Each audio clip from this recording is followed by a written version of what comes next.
Former Yankee Jim Leyritz with Armin and Levac. He is our New York Yankees insider, heard every Wednesday at 5:15. Thanks to Red Wing Shoes and Clifton Park Center. And Jim, last night the great Yogi Berra passed away at 90 years old. Tell us your favorite Yogi Berra memory. Well, there's so many of them. I mean, Yogi, the Yogiisms that you always hear are just, if you hang out with him enough, you'll hear them over and over again. But I think the best one that I ever heard was the one that when he was in Cleveland, there was a streaker that ran across right in front of him at home plate. And after the game was over, all the reporters got in the locker room and they were asking Yogi, "Hey, Yogi, did you see the streaker that came by?" He said, "Yeah." He goes, "Was it a man or a woman?" He said, "I don't know. They had a bag over their head." Great. He was somebody special. And like I said, we knew with the passing of his wife a year ago, that was his heart and soul, and how much longer he would hold on, we weren't sure. And his health started to go last year. This was the first year he couldn't make it to Old Timers Day, and we kind of knew the writing was on the wall. But again, we've lost a good teammate down here, but haven't gained a pretty good one. That's awesome. I mean, Jim, you were a catcher in the Yankees organization, and as that guy, as a veteran, as a two-time World Series champion, do you feel like you have to live up to a guy like Yogi Berra? Well, for me it was a little bit different because I actually grew up with Johnny Bench, and Johnny was my idol, and to live up to his standards was even a little bit tougher. But the one thing I always remember about Yogi and trying to live up to it was I can remember him telling Jeter after ring number 4, "Hey, you got 6 more to go to catch up, kid. There's plenty of time." So, to live up to that standard as far as the World Series and the amount of time that he played. But I think the other thing, too, that was so impressive with Yogi is when you met him and you realized the shortness and stature that he had and how great he was, it was pretty amazing that he was able to compete at that level and hit the home runs that he did and play that catching position. I think that was even more impressive than anything else. And Jim, being around the Yankees organization and having the greats that you have, Yogi Berra still stood out, and that just tells you how great he is. 18-time All-Star, 13-time World Series champion, 3-time MVP. The guy, one of the greatest to ever play the game. When I first got called up, him and George didn't have a very, they were separated, so to say. And then to be able to see him the year that he came back, you realize what an icon and how much he was missed and what he meant to that organization. And from that day on, it was always the same thing. It was when's George walking in the building, and then the next was when's Yogi coming in. So he was, again, that stature and and what he did for his country, fighting for his country, was what really made him special. Jim, moving on from one of the greatest legends in the game, the universal good of Yogi Berra, and now to a guy that Yankee fans are hoping will be a legend at some point. What are your takes on Greg Bird so far? 10 home runs since he's been up, and 6 of them give the Yankees a lead. 4 are the ones that are the winning runs. How amazing is what this kid's doing, and how shocking is it, if at all? Well, I think what he did last night, the only one person that probably wasn't 100% happy was Brian Cashman, because Cashman made the comment a couple of nights ago that he wasn't sure if even Greg Bird would be starting in the big leagues next year, just because of the share contract and and the things in the A-Rod, being A-Rod stuck at the DH. But I'll tell you guys one thing: after what I've seen from this kid, after that home run last night, which if the Yankees squeak in by 1 game to this these playoffs, that's going to mean so much.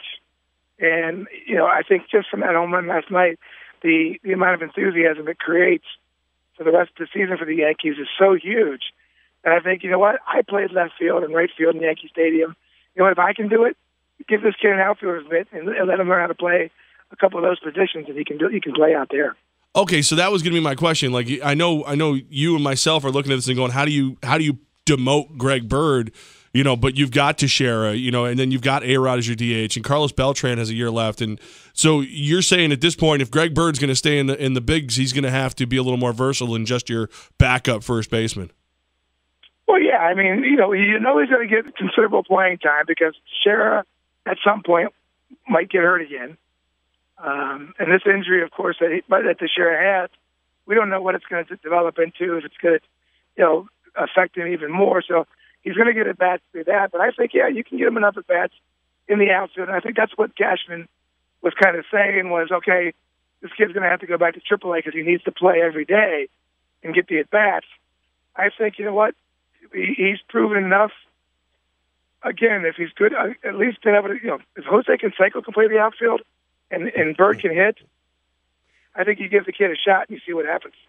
Yeah, but Canseco had a ball bounce off his head and become a home run. I mean, let's not bring him up. Well, exactly. I don't think Bird will repeat that one. He's Jim Leyritz, sponsored by Red Wing Choose in Clifton Park. Go ahead, Jim.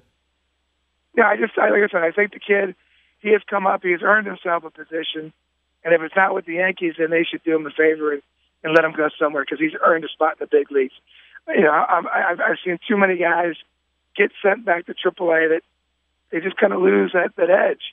And you don't want this kid, he's got the edge right now. You don't want to take that away from him. Well, if Bird was untradeable before this outburst, he can't be tradable now, right? Well, you would think that would be the case. But again, you know, I wouldn't want to get rid of a young kid like him with the Sheriff's contract coming up because I don't think they're going to be going to resign him. At the same time, you know, sooner or later you got to put the kid's interest too ahead of maybe your own. And you know, I've watched a lot of organizations, good and bad. The good ones usually say, you know what, we're good enough that we can let this kid, you know, have his opportunity and have his day. And I think, you know, Greg Bird would probably appreciate that. Jim Leyritz, thanks to Red Wing Shoes and Clifton Park Center. And Jim, the Yankees last night in Toronto, what a vibe, what an atmosphere at the Rogers Center. What do you take away from these two teams and what's on the line right now in late September? Well, you know, I have a couple of friends up in Toronto, and they've been texting me back and forth this whole year. And we were watching the game last night. I was watching it in the ninth inning. And it was the first time, they said the same thing. It's the first time that place since '93 has had that vibe and that atmosphere that, you know, every pitch counts, every out counts. Just to see the Rogers Center packed like that, exploding like that, just reminded me of the days back in '92, '93 when we were fighting with Toronto trying to win the division. And, of course, they won their World Series those years. So, Jim Leyritz. No, you're good. You're good. Jim Leyritz with Armin and Levac on 104.5 The Team. Jim, when you look at Betances and Miller, and we're hearing a lot that they've been overused, and now all of a sudden they look hittable, how do you fix that? How do you take two guys, I mean, that you are going to need, and you're going to need in a major way, and freshen up those arms all of a sudden so Betances isn't loading the bases every time he goes out there? Well, this is a difficult situation for Girardi to be in, or really any manager to be in. Is when do you say, okay, you know, the Blue Jays got the division, and we're going to just, you know, settle in the wild card, and we're going to rest some of these guys and give them a couple days off. You know, you got to be really careful in these situations to see the bigger picture, and you know, sometimes the managers don't see that. I hope Girardi is thinking that way, is going, okay, you know what, we still got a shot at the division. It means we don't have to play the one-game playoff. At the same time, if we get past that, you know, if we do get past the first round, do we have enough left in the tank with our relievers, you know, if we overuse them down the stretch? It's a tough place to be in. And, again, you know, the games are going to dictate over the next probably 7 games whether or not these guys have a shot at the division still.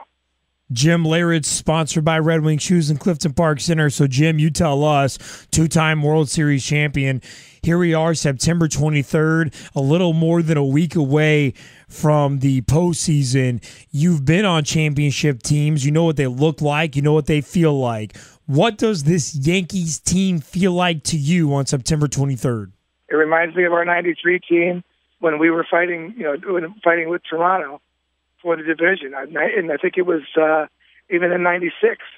I remember, I think it was Pat Kelly that hit the home run that you know, solidified it against Toronto. You know, it's that atmosphere. It's that, you know, is this team ready? Not 100%. You know, I don't think. I think that, you know what, I think they can win a one-game playoff. Then it's going to be just a matter of who they're playing in that 5-game series, whether their pitching is good enough to match the pitching of the other team. And, you know, I told you guys all year, the one thing I've been worried about in a 5-game series against the number 1 and number 2 guy twice is whether or not the Yankees can manufacture enough runs to be able to beat those number 1 and number 2 guys. To me, that will be, that'll rear its head pretty soon, and we'll see if that becomes a big problem. Jim Leyritz, thanks to Red Wing Shoes in Clifton Park Center, presented by Red Wing Shoes. We're just like the Yankees. Excellence is a standard. Visit them at cliftonpark.redwingshoestore.com. They can fit your feet, your job, your hobby, and your wallet. Jim, enjoy it, man. We'll do it again next week. All right, boys. We'll talk to you then.